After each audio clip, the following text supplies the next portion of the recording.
So we're at episode 3, and by now, I've fallen into a deep love for the world of Pokemon. This wasn't some one-night stand type of love. This was the type of love where we weren't just dating anymore. We had moved in together, started calling each other Sweetie Pie, and would look longingly into each other's eyes. In today's episode, we find Ash still staring down that same Caterpie from episode 2. This was such a cliffhanger of a way to finish episode 2. It had me at the edge of my seat, desperate to see what would happen. After declaring that he was going to kidnap this Caterpie, taking it away from its family, friends, and home, Ash throws a Pokeball with incredible accuracy and hits Caterpie square between the eyes. I don't know about you, but I was really terrible at throwing things.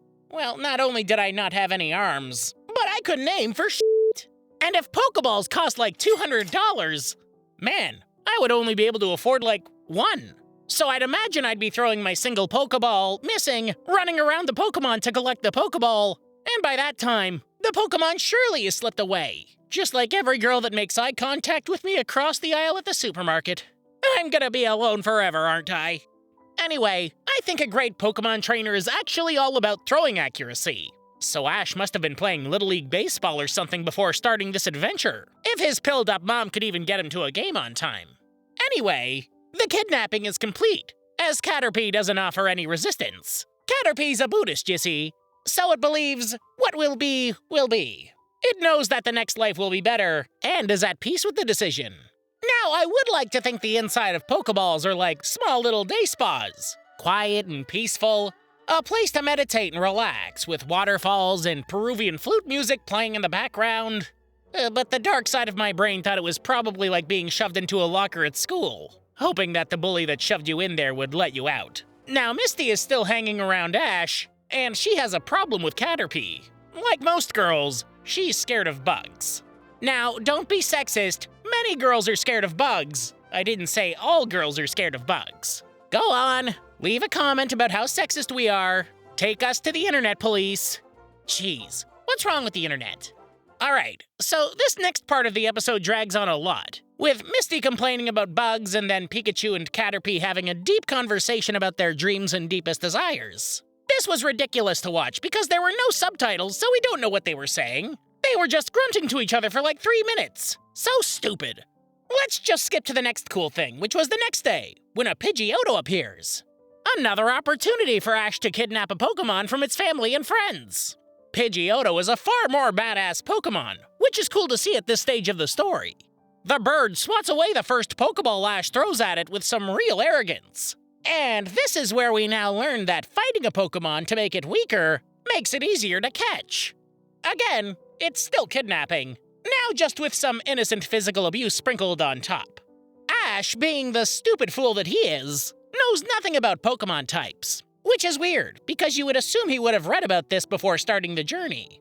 Obviously, birds are dominant over bugs. Literally, the first scene we see Pidgeotto, it's eating a bug from the grass.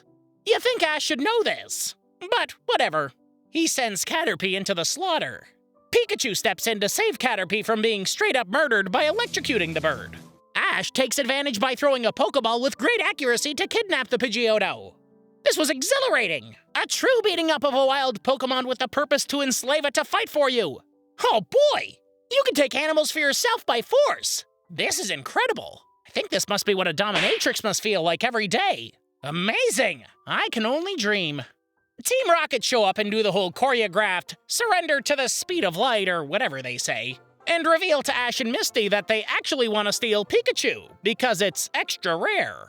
Jessie and James send out Coughing and Ekans to fight. Coughing immediately spits sludge into Pikachu's eyes, so Ash sends out the newly enslaved Pidgeotto. The 2v1 fight is too much for Pidgeotto that was probably still a bit messed up from the electrocution it had just experienced. So, Coughing and Ekans beat up on the bird. Did you know Ekans is snake backwards? The things you know. Anyway, Ash reluctantly sends out the weak Caterpie. Everyone laughs. But Caterpie shoots Silk at all the Pokemon and immobilizes them, and they can't attack. Now, in the Game Boy game, String Shot is a very weak move that slows the opponent down, but doesn't stop the opponent from attacking. Which is what I assumed when I first played the game.